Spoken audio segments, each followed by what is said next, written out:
The evidence keeps mounting. Just this past Tuesday, the 15th of April, tax day, the AFL-CIO reported that last year, the chief executive officers of 350 top American corporations were paid 331 times more money than the average U.S. worker.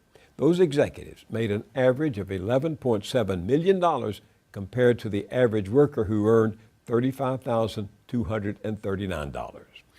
As that analysis circulated on tax day, the economist Robert Reich reminded us that in addition to getting the largest percent of total national income in nearly a century, many in the 1% are paying a lower federal tax rate than a lot of people in the middle class. You will no doubt remember that an obliging Congress of both parties allows high rollers of finance the privilege of carried interest, a tax rate below that of their secretaries and clerks. And at state and local levels, while the poorest 20% of Americans pay an average tax rate of over 11%, the richest 1% of the country pays half that rate.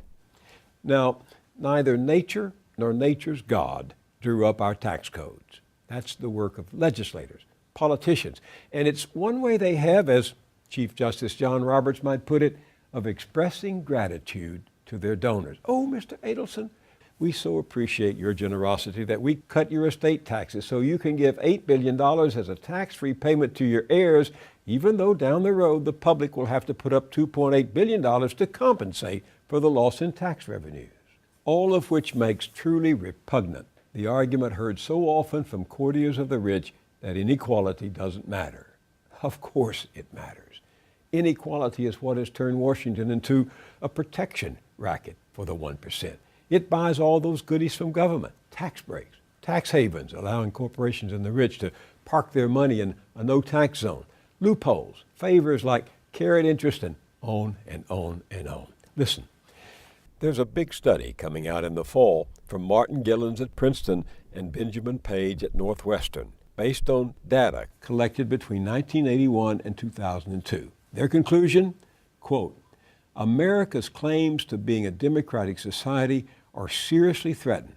The preferences of the average American appear to have only a minuscule, near zero, statistically non-significant impact upon public policy. Sad that it's come to this. The drift toward oligarchy that Thomas Piketty describes in his formidable book has become a mad dash, and it will overrun us and overwhelm us unless we stop it.